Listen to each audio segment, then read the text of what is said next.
Dan aku Putra. Ini cerita kami, Delivery.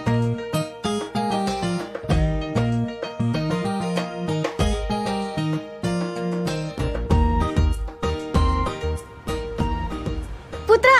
Li, ngagetin aja. Habis dari mana sih? Biasalah, abis pantau warga sekitar. Kamu habis ronda, Li. Ngeronda jam segini, malingnya masih pada tidur. Aku habis lihat orang-orang gak pakai masker di taman deket rumah. Put, kan pemerintah udah ngeluarin kebijakan pelonggaran masker. Oh iya, Li. Seneng banget ya sekarang di luar ruangan udah gak perlu pakai masker lagi. Tapi kita harus hati-hati loh, Li. Karena saat ini kita belum terbebas dari COVID-19. Jadi, potensi penularan tetap ada. Terus kita harus gimana dong, Put? Aku jadi bingung mau pakai masker apa enggak. Jangan bingung, Li. Di luar ruangan kamu boleh nggak pakai masker. Asal kamu bisa mastiin kondisi tubuh kamu sehat. Kalau kamu ngerasa batuk, flu, dan demam, kamu wajib pakai masker. Kalau di dalam ruangan, aturannya gimana, Put? Nah, untuk kegiatan di ruangan tertutup dan transportasi publik, masyarakat tetap harus menggunakan masker. Sama halnya dengan warga yang masuk kategori rentan seperti anak sekolah, lansia, dan memiliki komorbid. Disarankan tetap menggunakan masker saat beraktivitas. Aku udah gak sabar banget kita bisa bebas masker di luar dan di dalam ruangan. Kira-kira kapan ya, Put? Itu bisa aja terjadi, Li, kalau semua orang udah punya kekebalan tubuh. Makanya harus divaksin dosis lengkap dan booster COVID-19. Apalagi sekarang vaksinasi booster bisa didapat lebih cepat, 3 bulan pasca penyuntikan dosis kedua. Jadi semakin cepat kan semakin baik. Ya udah deh, Put, aku cabut dulu ya. Ada urusan penting banget. Li, mau kemana lagi sih? Buru-buru banget. Mau cari vaksin booster ya? Enggak, Put, mau beli lipstik. Kan udah gak pakai masker. Jadi harus siap-siap tampil cepat di luar ruangan. Hehehe.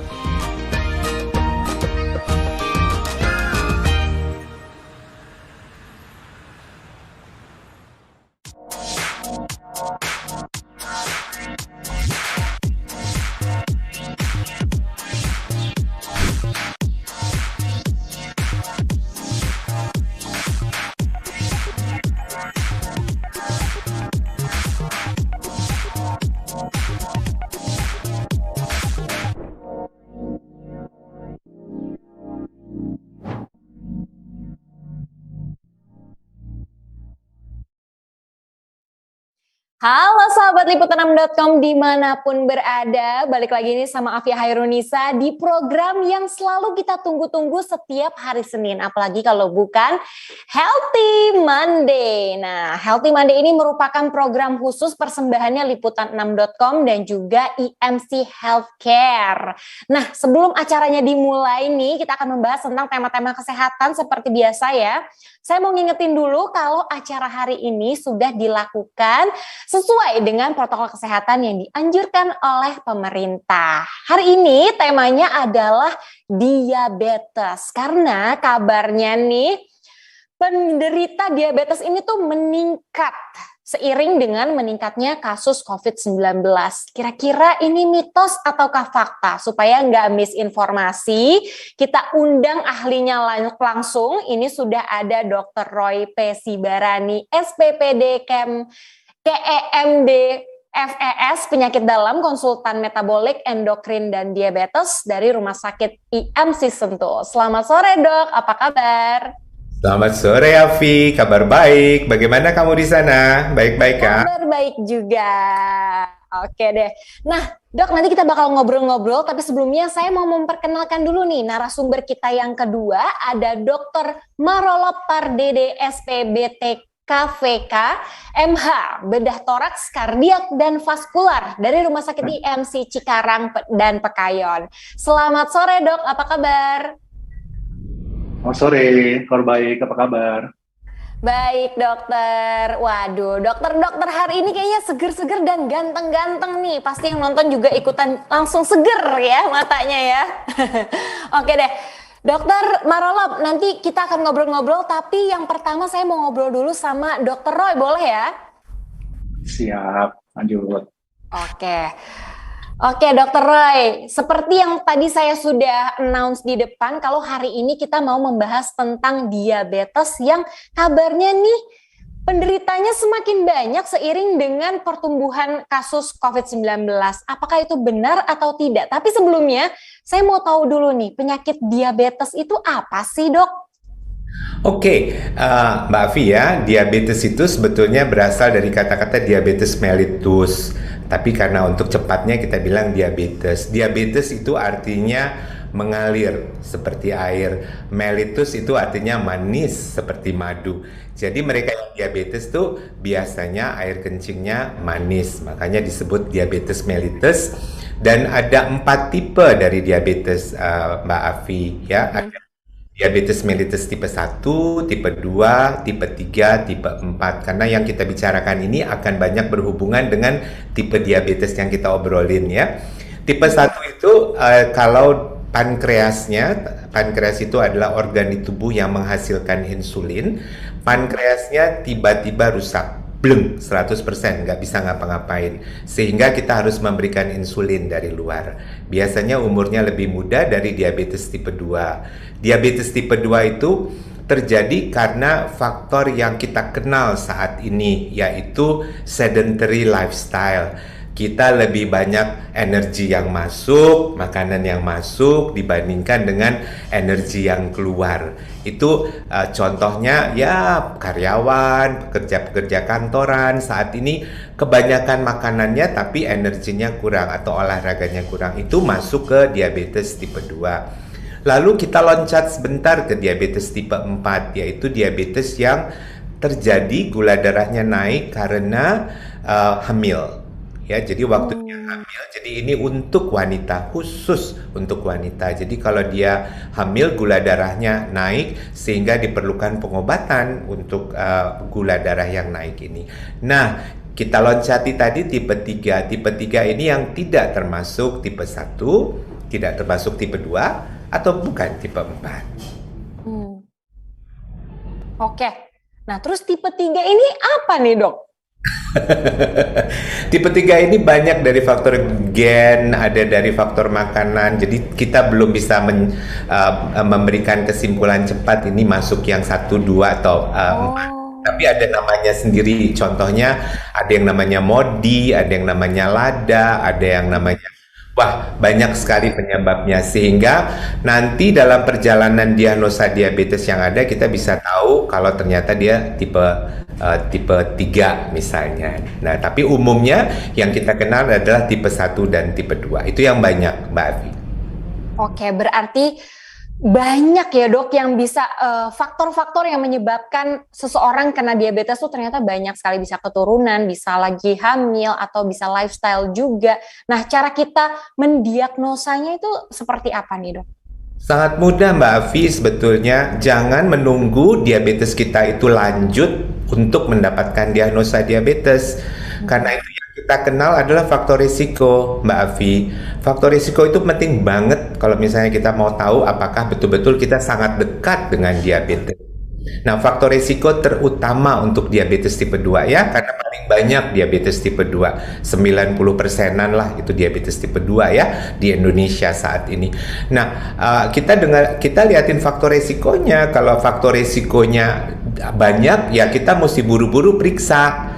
Faktor risiko itu contohnya adalah obesitas, umur, keluarga ada yang diabetes, lalu kita punya kolesterol jelek, kita punya tekanan darah jelek, atau kita sedentary lifestyle ya, seperti yang saya cerita tadi, energi yang masuk lebih banyak daripada energi yang keluar, ataupun hamil dengan anak di atas 4 kg waktu lahir bayinya. Itu udah kita deket dengan diabetes. Jadi kalau kita punya tanda-tanda itu 1 atau 2 aja, kita segera yuk periksa laboratorium. Gampang kok, periksa gula darah puasa aja. Cukup bisa kita tahu apakah kita diabetes atau tidak. Dan ingat Mbak Afi, kalau udah dibilang diabetes, belum tentu kita harus minum obat. Kadang-kadang kita harus perbaiki dia pola hidupnya. Tadinya makannya kebanyakan, sekarang olahraganya yang banyak. Seperti itu. Ya, dengan cara begitu kita bisa mengobati pasien lebih awal sehingga hasilnya lebih baik. Kalau hasilnya lebih baik, dokternya senang, apalagi pasiennya lebih senang. Oke dok, ini ada pertanyaan selipan nih dok dari saya nih dok. Kalau gula darahnya itu rendah, apakah itu bagus atau itu salah satu ciri-ciri diabetes dok? Baik, gula darah yang normal itu sebetulnya adalah antara 70 ke atas. Kalau kita mau lihat gula darah yang rendah ya. Jadi yang dibilang rendah atau hipoglikemi adalah gula darah di bawah 72 sebetulnya. Nah, dengan gejala-gejala Mbak Afi. Jadi gejalanya itu bisa puyeng, nggak bisa mikir. Kan otak kita tuh perlu gula. Jadi kalau misalnya gula darah kita rendah, udah nggak bisa mikir, disuruh ngitung satu tambah satu, nggak tahu tuh gitu. Jadi itu kelihatan, dan juga keringat dingin ataupun gejala-gejala lain seperti lemas ya, atau nggak ada tenaga. Nah, kalau di bawah 72, kalau ada gula darah rendah, itu memang kita harus cari sebabnya kenapa.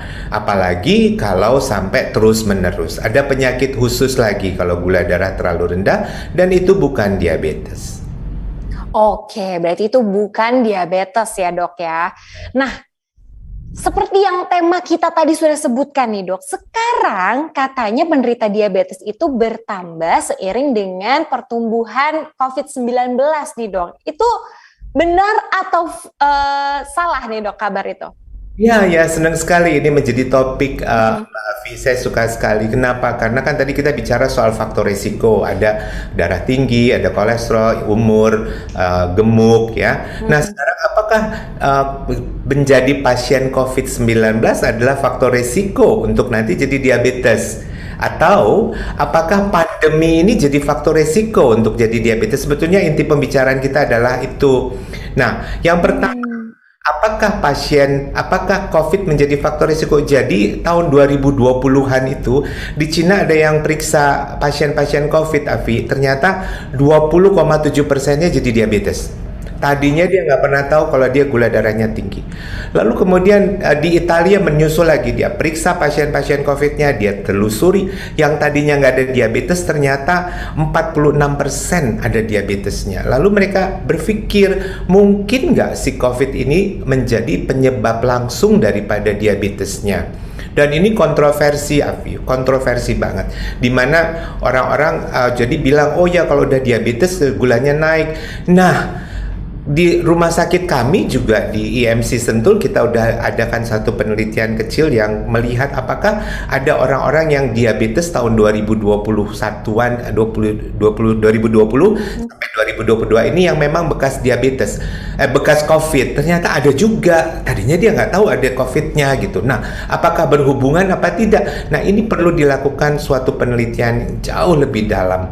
Tapi ada yang bilang sebetulnya mereka tuh udah deket banget sama diabetes, misalnya faktor risikonya banyak. Jadi tinggal didorong gitu, sebetulnya dia udah di pinggir, jadi tinggal didorong. Tapi jangan bilang begitu menurut saya. Menurut saya yang paling penting adalah apakah benar kita faktor risiko, apakah betul sesudah pasca COVID-19 kita betul-betul jadi diabetes yang harus diobati ya. Yang pertama adalah kontrol selalu ke dokter. Katanya pertimbangannya adalah kalau kita ada diabetes, lalu tiba-tiba gula darah kita naik. Selama ini kita belum tahu kalau gula darah kita naik. Nah, yang pertama selalu kunjungilah doktermu, dokter kita, untuk memantau terus apakah ini menjadi permanen atau tidak. Ya, yang kedua selalulah jangan ke sedentary lifestyle tadi, Mbak Afi. Kan kita selama ini tuh selama COVID pada takut keluar olahraga, bener nggak? Betul. Nah aja di rumah efeknya apa? Makan goreng-goreng. Pesen boba. Kamu Saya.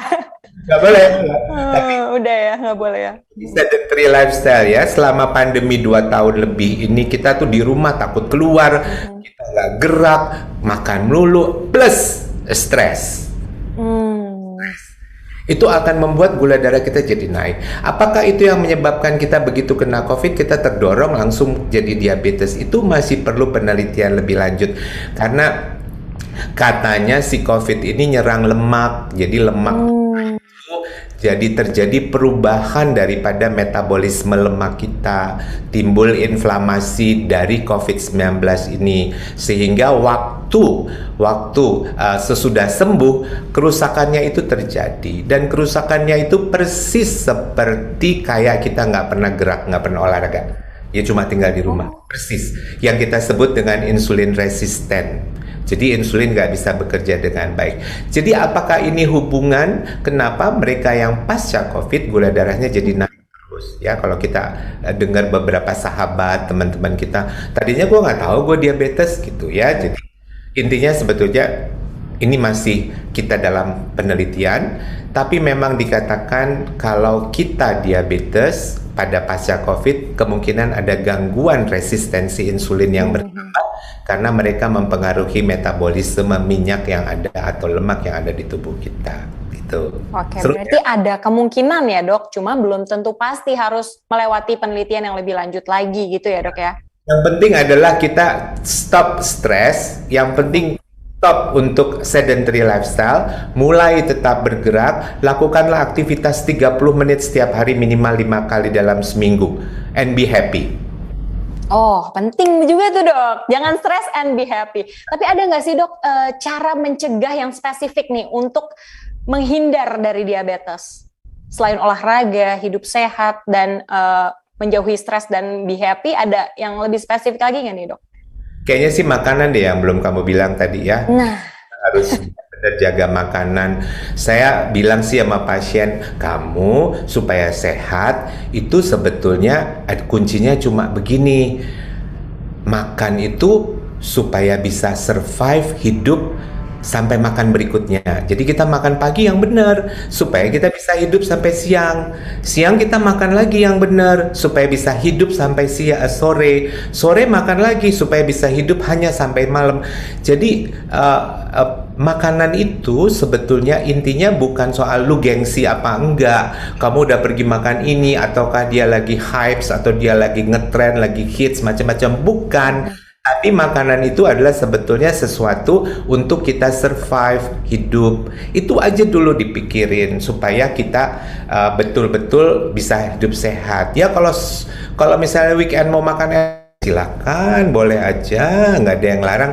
Tapi abis itu habisin kalorinya, besoknya olahraga dengan baik 30 menit sampai capek supaya paling nggak energi kita tidak tertumpuk di dalam. Begitu. Menurut saya sih makanan itu adalah faktor utama, dan makanan itulah sebetulnya yang mesti kita jaga. Jangan makanan itu sebagai tren atau makanan itu sebagai gengsi. Tidak. Kamu makan untuk bisa hidup untuk makan yang berikutnya. oke, keren banget. Tapi dok, yang bisa bikin saya bahagia tuh cuman kalau makan boba sama coklat sama permen. Gimana nih dok? Belum naik loh gula darahnya. Kalau gula darahnya naik, kamu hubungin saya, telepon. Dokter Roy di mana ya? Jangan. Pertanyaan terakhir nih dok, pertanyaan terakhir. Kalau kita itu malas untuk memeriksakan ke dokter, ada nggak efek yang bisa ditimbulkan di jangka panjangnya nih dok?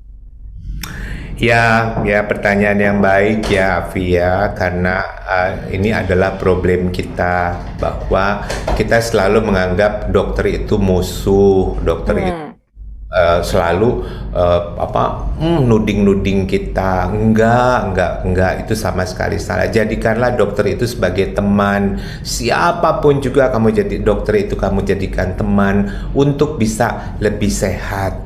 Ya, itu yang pertama. Sehingga kita enak banget nih, aduh nggak tahan nih mau kontrol lagi ke si dokter A gitu. Soalnya saya punya teman yang bisa membantu saya supaya lebih sehat. Seperti itulah. Nah, memang ini adalah salah satu cara yang paling baik supaya kita bagus. Selain itu juga bisa untuk menanyakan soal kesehatan yang suka banyak kan di media sosial, bilang begini, bilang begitu. Jadi kita nanti kalau nggak ada dokter yang menemani kita, ya kita kemakan tuh sama berita-berita yang menurut saya belum tentu benar semuanya, begitu. Dan ya carilah dokter yang gampang ditemuin, yang deket rumah. Jadinya jauh-jauh gitu. Aduh enak banget nih dokter cuma tinggal 5 menit 10 menit I got friends. My doctor is my friend begitu. Jadi saya dengan bahagia datang ke sana. Begitu loh Afi. Oke, oh, kebetulan rumah kita deket nih dok. Dokter di Tangerang kan dok? Enggak, di Sentul. Oh di Sentul, oh iya salah. Yang satu di Sentul, yang satu di Cikarang. Saya pikirannya Tangerang aja. Ada siapa nih kira-kira di Tangerang? Oh, siapa itu? Oke deh, kayaknya udah mulai turun nih gula darah saya di dok. Oke deh, daripada makin ngawur lagi nih dokter di Sentul dibilang di Tangerang, saya mau geser dulu, boleh nggak dok nih ke dokter Marolo Pardede? Sahabat saya nih dokter ini nih. Wah, kita sering sekali bertemu dan sama-sama Batak pula. Oke, halo dokter Marolo. Halo dok. Belum di-unmute nih kayaknya. Oh iya. Nah, Udah. ini dia udah kedengeran suaranya. Kayaknya dari tadi dokter Marolo udah ikutan ketawa-ketawa aja nih. Iya. Dr. Roy itu emang ya fun ya, happy, menjelaskan ke pasien juga enak. Makanya tadi saya juga keterusan nih jelas. kayaknya ngobrol sama dokter Roy ya. Tapi saya juga mau tanya-tanya juga nih sama dokter Marolo Pardede. Ini kan ahli bedah toraks, kardiak, dan vaskular dari Rumah Sakit IMC Cikarang dan juga Pekayuan. Betul ya, bukan Tangerang ya? Iya, betul. Nah, dok, apa sih hubungannya COVID dengan komplikasi diabetes khususnya pada kaki nih dok? Oke, seperti Dr. Roy bilang tadi bahwa saat ini memang COVID itu meningkatkan angka diabetes karena banyak faktor. Mulai dari sedentary lifestyle, terus memang COVID-nya sendiri menurut Dr. Roy dapat meningkatkan keadaan kenaikan kadar gula. Dan data sendiri menunjukkan bahwa 15% orang yang menderita diabetes itu akan mengalami keadaan yang namanya diabetic foot. Dan sekitar 6% diantaranya itu akan menjalani hospitalisasi karena infeksi maupun luka dari kaki di kaki yang diakibatkan oleh diabetes itu sendiri gitu. Makanya hubungannya sangat erat karena terjadi kerusakan beberapa sistem yang diakibatkan oleh diabetes. Oke, kalau yang disebut dengan ulkus kaki diabetik itu apa sih dok? Oh iya ya, ulkus kaki diabetik itu ulkus atau luka atau borok yang primarily disebabkan oleh diabetes karena kerusakan dari pembuluh darah arteri ya. Jadi diabetes itu merusak banyak sistem di tubuh kita. Di antaranya adalah yang paling utama arteri, saraf, terus mengakibatkan kelainan pada sistem kekebalan tubuh. Ya, jadi harap Mbak Afi Mbak ketahui bahwa tubuh kita itu semuanya ada pembuluh darah. Yang dalam hal ini ada arteri yang fungsinya untuk memberikan suplai darah bersih, oksigen dan nutrisi ke jaringan. Sehingga setiap jaringan kita itu pasti akan dirusak oleh diabetes karena arterinya akan mengalami penyumbatan gitu. Oke, berarti itu gejala awalnya tuh seperti apa dan kenapa itu bisa terjadinya tuh dok? Oke, gejala awalnya pasti menurut teori bahwa karena terjadi kerusakan pada dinding pembuluh darah mengakibatkan sumbatan sehingga suplai darah bersih ke distal atau ke ujung bagian dari tubuh kita akan jauh berkurang. Diakibatkan lagi kerusakan kulit, kerusakan saraf, mengakibatkan kelembaban di kaki itu berkurang sehingga luka sedikit saja dapat menjadi fokus atau masuknya kuman menjadi infeksi, ya. Sehingga diperparah lagi pasien ini juga mengalami kelainan di sistem sarafnya sehingga dia tidak merasa kalau dia ada luka. Sehingga datang ke kita itu kadang sudah udah bernanah, terus kadang dia demam, karena dia nggak tahu kalau dia ada luka. Di teori sih dibilang bahwa gejala awalnya pasti kalau dia berjalan 1 blok, 2 atau 4 kilo itu pasti. Masalahnya untuk negara kita, negara berkembang itu sangat jarang bahwa orang itu akan beraktivitas fisik, ya. Nah, seperti saya misalnya, saya dari pintu rumah sudah naik mobil, sehingga aktivitas fisik saya akan sangat-sangat terbatas, begitu. Jadi saya tidak akan merasakan nyeri pada tahap awal, sehingga saya pasti mengalami atau pasien-pasien itu mengalami udah fase-fase yang lebih lanjut. begitu. Oke, kalau misalnya pasien ini belum Suara saya tahu jelas? kalau suaranya agak putus-putus sih dok.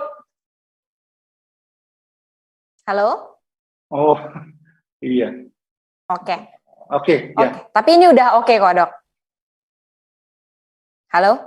siap. Oke.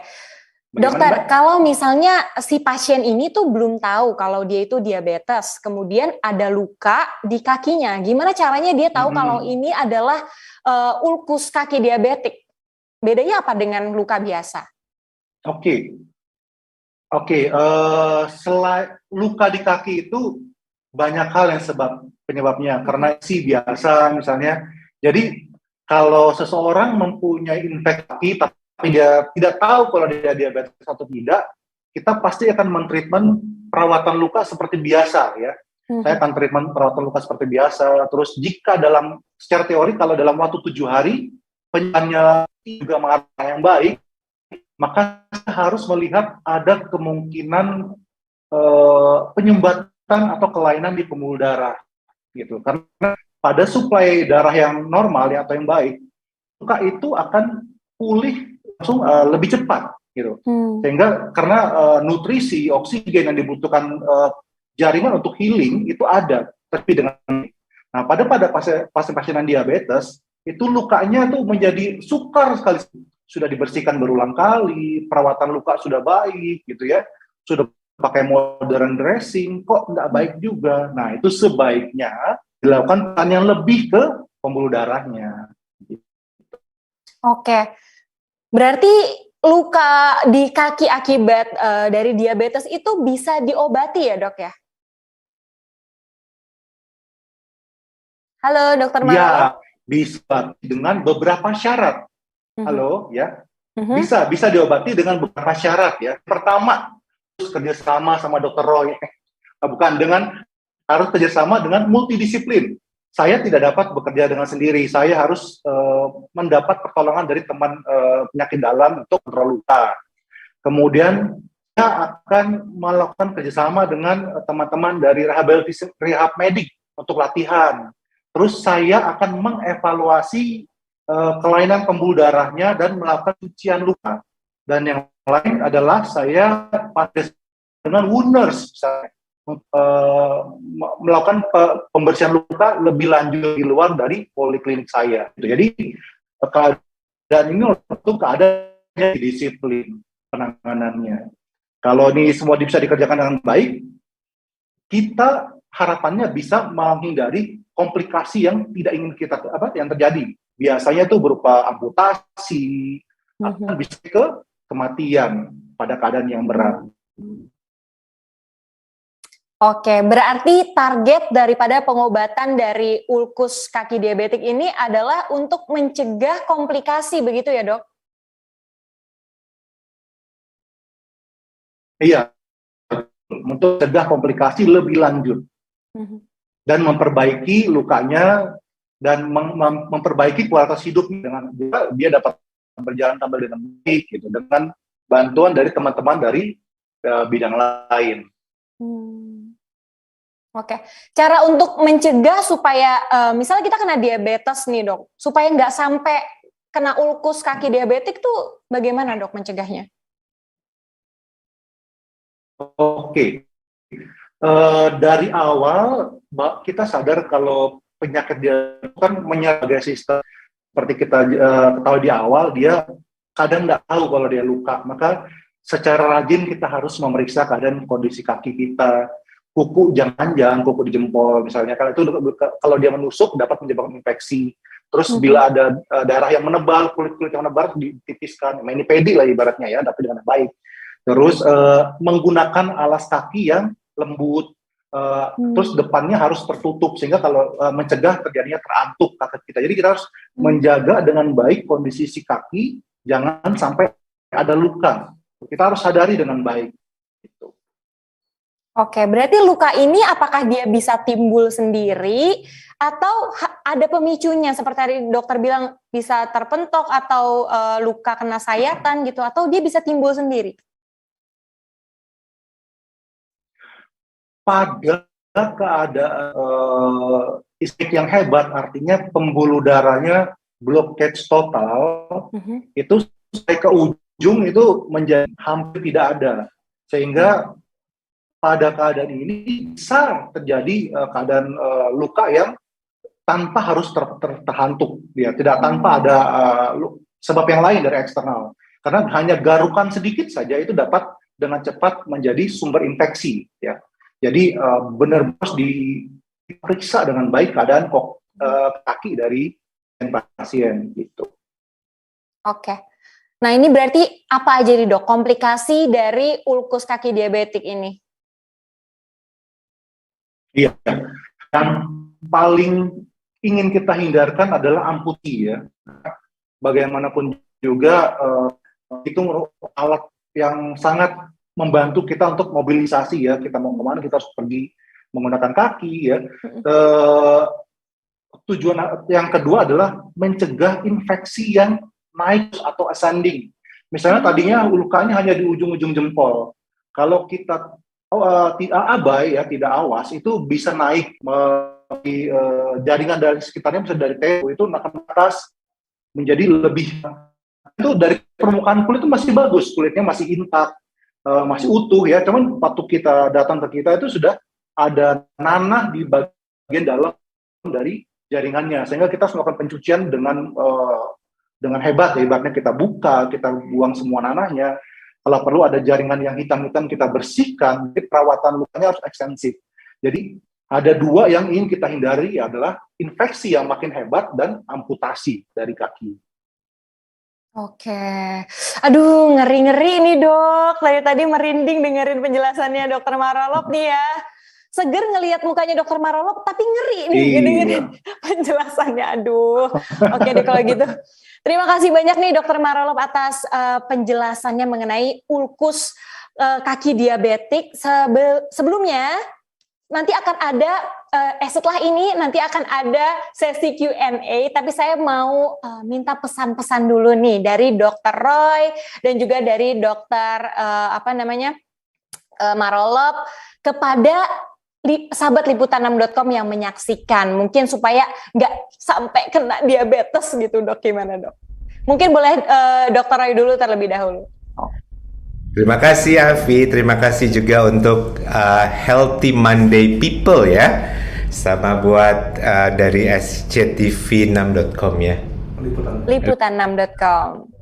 Berbahagia sekali nih bisa ngobrol di sini, seneng banget bisa saling menukar isu ataupun ide.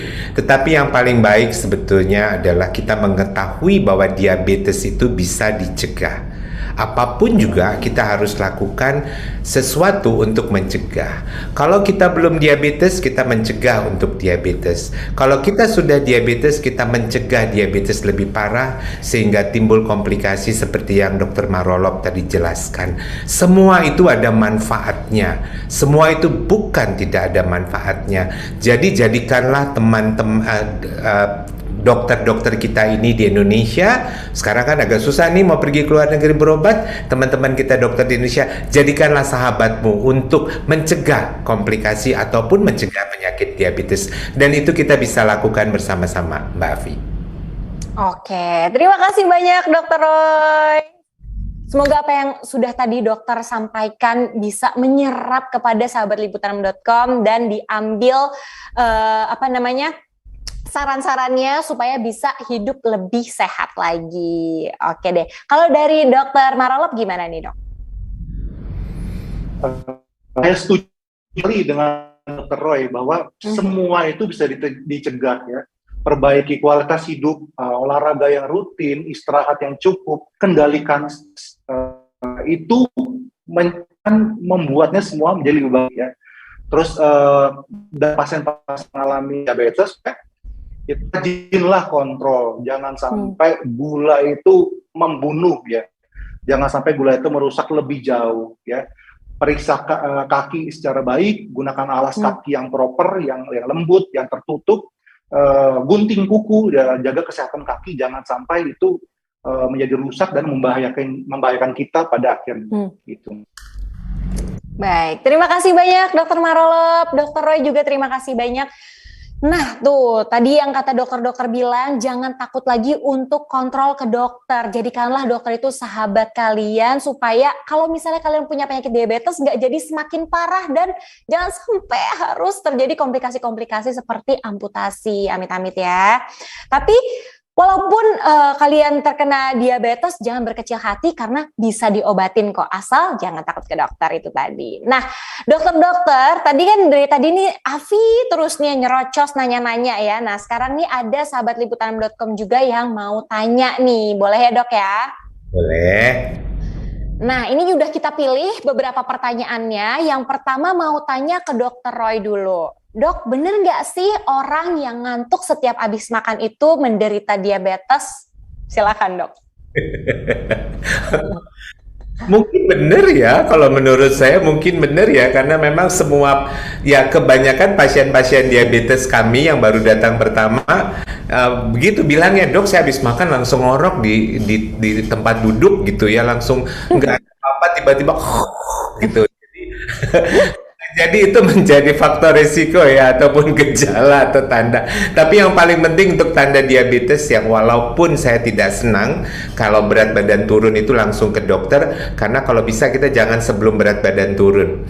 Tapi kalau memang ada keluhan, dok saya kalau ngorok, kalau habis makan langsung ngorok, udah periksa ke dokter aja deh, apalagi kalau keluarganya ada yang diabetes gitu. Rasanya sih benar juga. Jadi nggak salah kok mencurigai, karena kita akan jadi lebih waspada, intinya begitu Mbak Afi. Oke, berarti kalau yang habis makan langsung ngantuk-ngantuk, apalagi langsung ngorok, nggak apa-apa ya buat langsung datang nih ke dokter Roy gitu untuk diperiksa nih, ada apa ini? Oke deh, terima kasih dok atas jawabannya. Nah, berikutnya ini mau nanya ke dokter Marolop. Dok mau nanya dong, kalau orang tua menderita ulkus kaki diabetik, apakah itu akan menurun ke anaknya? Silakan dok.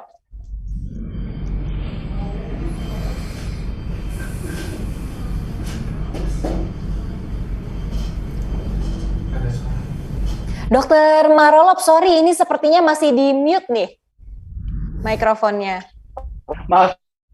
Oke, ya. Boleh silakan dilanjutkan dok. Saya ulang lagi. Ulkus kaki diabetes itu kan sebenarnya merupakan komplikasi dari diabetesnya. Sementara yang turunkan kepada generasi berikutnya adalah diabetesnya. Kemungkinan terjadi diabetes.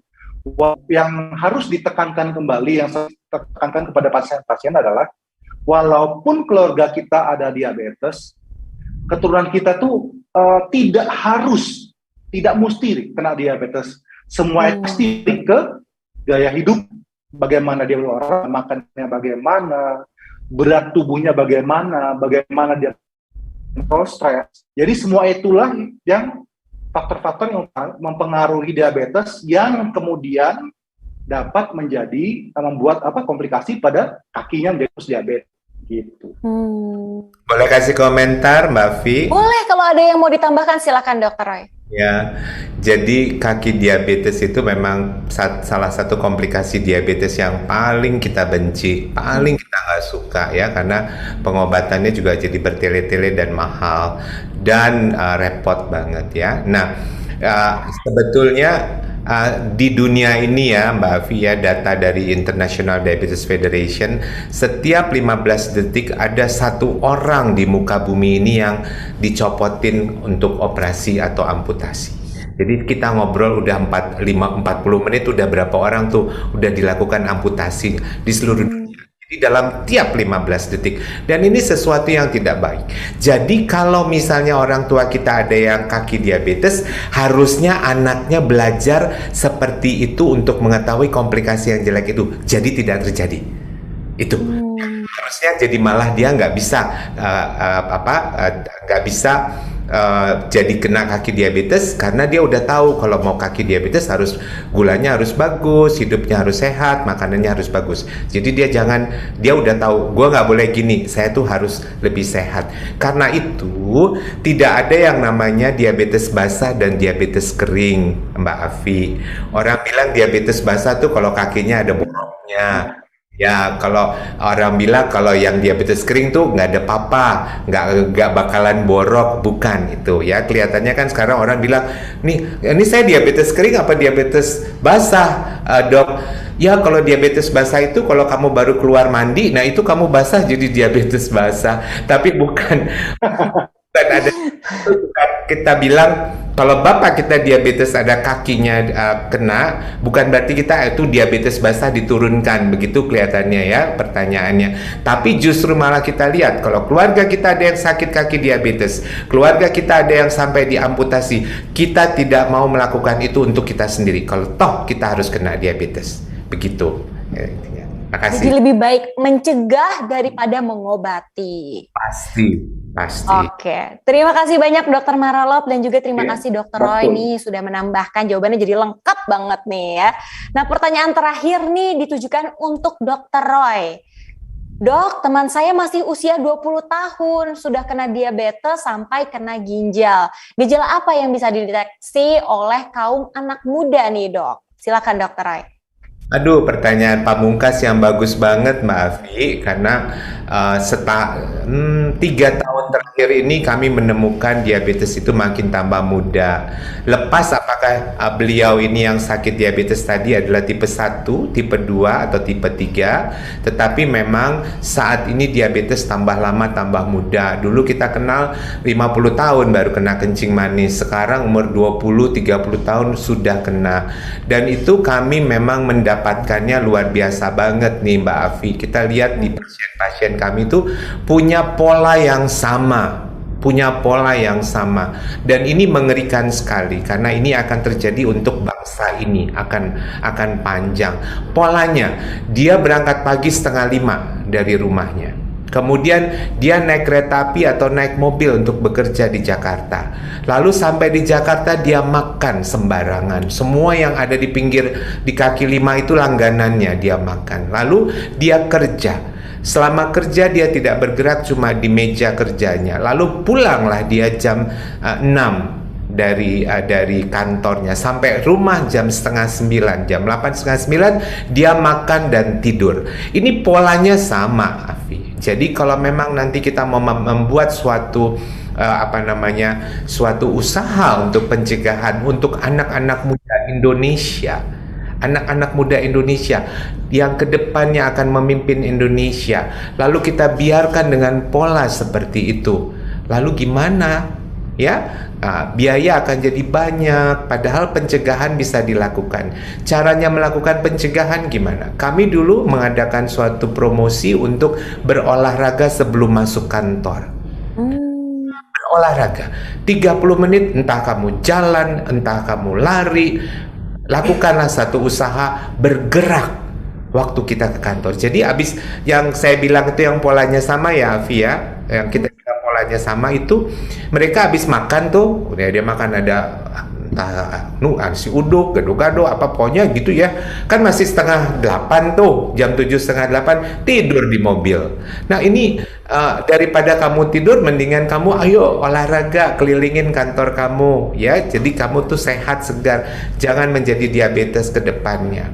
Ya, dan ini pertanyaannya Afi ini bagus banget mengingatkan kita bahwa kita harus menjadi harapan bangsa yang hebat, negara yang kuat supaya anak-anak mudanya tidak kena diabetes pada waktu itu. Oke, super sekali nih Dokter Roy jawabannya. Ini biasanya kalau misalnya ngedengerin Dokter Roy tadi itu, ayo olahraga, keliling kantor dulu sebelum kita bekerja. Jawabannya dari anak-anak muda, aduh dok, mager, masih pagi, gitu ya dok ya. Oke deh, kalau kita ngomongin diabetes sepertinya akan panjang lagi nih, durasinya nggak cukup nih dok kita dok. Nah nggak terasa nih sudah selama 1 jam 50 menit lebih nih kita ngobrol-ngobrol tentang diabetes di Healthy Monday kali ini. Kalau gitu terima kasih banyak atas sharingnya nih Dr. Roy P. Sibarani, STPD Kem DFS penyakit dalam, konsultan metabolik endokrin dan diabetes dari Rumah Sakit IMC Sentul. Terima kasih banyak dokter. Terima kasih sama-sama Afi sudah mengajak kami bicara di sini. Terima kasih juga Dr. Marolo Pardede, SPBTKVK, MH, Bedah Toraks, Kardiak, dan Vaskular dari Rumah Sakit IMC Cikarang, Pekayon. Terima kasih banyak dokter. Terima kasih juga kesempatannya. Sehat selalu ya. Iya. Oke deh, semoga apa yang sudah tadi kita sharing bisa diambil manfaatnya oleh sahabat liputan6.com yang sudah menyaksikan. Terima kasih juga nih untuk teman-teman yang sudah menyaksikan dari awal hingga akhir acara. Kalau gitu, Afifah Hairunisa pamit dulu. Sampai jumpa di Healthy Monday berikutnya dengan tema yang lebih seru lagi pastinya. Assalamualaikum warahmatullahi wabarakatuh. Bye!